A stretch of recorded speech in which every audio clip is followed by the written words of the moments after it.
नमस्ते, आप सभी का स्वागत है आपका अपना चैनल रूपा मुखर्जी में। आने वाला है नवरात्रि और नवरात्रि सिर्फ महिलाओं के बारे में नहीं है। यहाँ पुरुष की जो पवित्र भूमिका हमने खो दी है उस बारे में हम बात करेंगे। महिलाएं उपवास करती है, गाती है, गरबा डांस करती है, 9 रंग पहनती है और रिचुअल करती है, लेकिन बात यह है शक्ति जेंडर के बारे में नहीं है। वो ऊर्जा स्वयं है। शक्ति के बिना शिव भी निष्क्रिय है। और इस नवरात्रि पर पुरुषों का क्या भूमिका हो सकता है, इस बारे में हम बात करेंगे। लेकिन उससे पहले आप लोगों से निवेदन है, वीडियो अच्छा लगे तो लाइक शेयर कमेंट ज़रूर कीजिएगा। चैनल सब्सक्राइब करके मेरे साथ बने रहिएगा नए नए अपडेट्स पाने के लिए। शिव के बिना शक्ति का जो ग्राउंडिंग है वो नहीं हो सकता है। साथ मिलकर वे संतुलन, गति और जीवन बनाते हैं। नवरात्रि सिर्फ देवी की उपासना के रूप में, महिला आकृति के रूप में नहीं है। ये याद दिलाने के बारे में है कि हम सभी में पुरुष भी शामिल है, के भीतर शक्ति मौजूद है और उसे स्वीकार किए बिना पुरुष अपने पूर्णता को कट जाते हैं। नवरात्रि में पुरुष की भूमिका हुआ। प्राचीन परंपराओं में पुरुष नवरात्रि के रीतियों में गहराई से शामिल रहते हैं।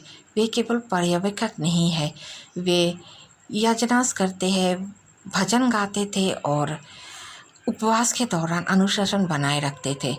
उनकी भूमिका निष्क्रिय नहीं बल्कि सक्रिय थी। आइए कुछ उदाहरण से इस बारे को समझते हैं। योद्धा शक्ति से युद्ध से पहले शक्ति की प्रार्थना करते थे।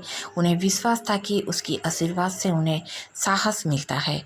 राजाओं ने नवरात्रि उपवासों के पालन किया ताकि वे रखे कि जो शक्ति है उसे उच्च शक्ति के सामने झुकना चाहिए।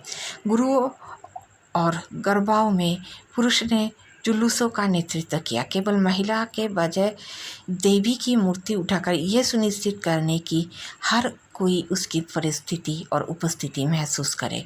लेकिन समय के साथ नवरात्रि को एक ऐसा उत्सव माना जाने लगा जिसे महिलाएं प्रबंधित करती है। पुरुष चुपचाप पीछे हट गए, सोचते हुए कि उनका स्थान केवल पृष्ठभूमि में है। यही वो जगह है जहाँ हमने संतुलन खो दिया है।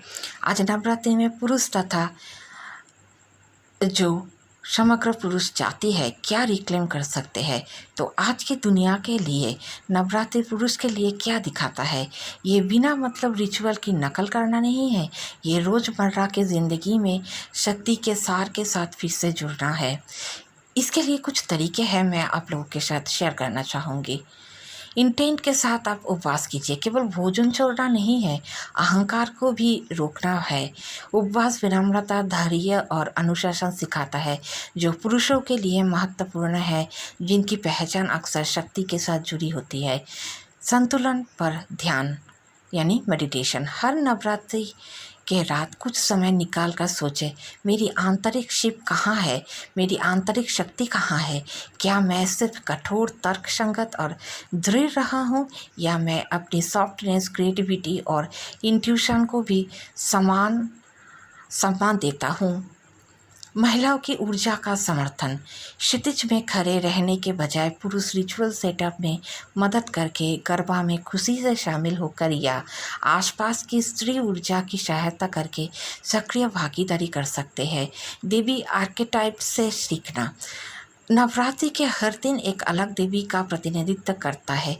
पुरुष उन्हें बाहरी आकृति के रूप में नहीं बल्कि उन गुणों के रूप में ध्यान कर सकते हैं जिन्हें उन्हें अपनाने की आवश्यकता है। मजबूती, ज्ञान, करुणा, साहस, पोषण और अवलोकन। पारिवारिक संतुलन बनाना।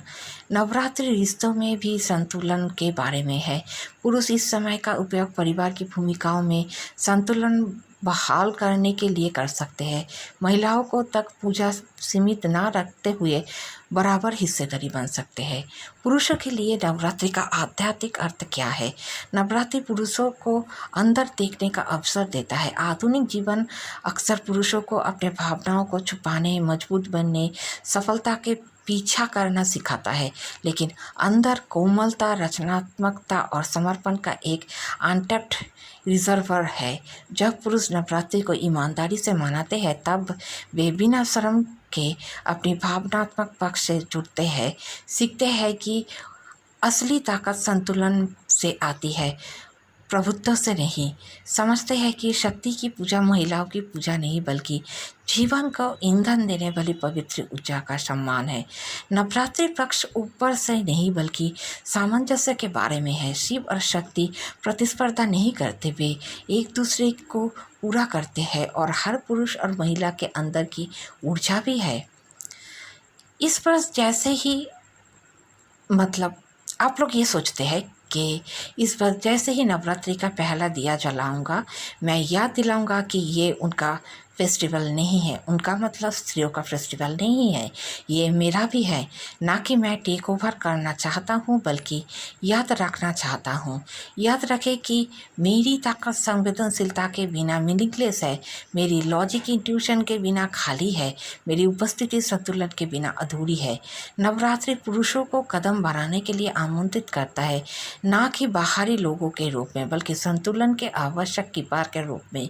और शायद अगर अधिक पुरुष इन भूली हुई भूमिकाओं को अपनाते, हमारे घर और दिन अधिक पूर्ण होते।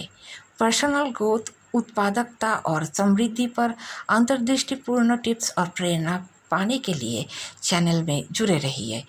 पुरुष नवरात्रि को क्यों सेलिब्रेट करें? क्योंकि शक्ति उनके भीतर रहते हैं। सम्मान पाने के लिए प्रतीक्षा में पुरुष कैसे नवरात्रि से जुड़ सकते हैं? उपवास, रिफ्लेक्शन और इंटेंशन के साथ उत्सव में शामिल हो सकते हैं।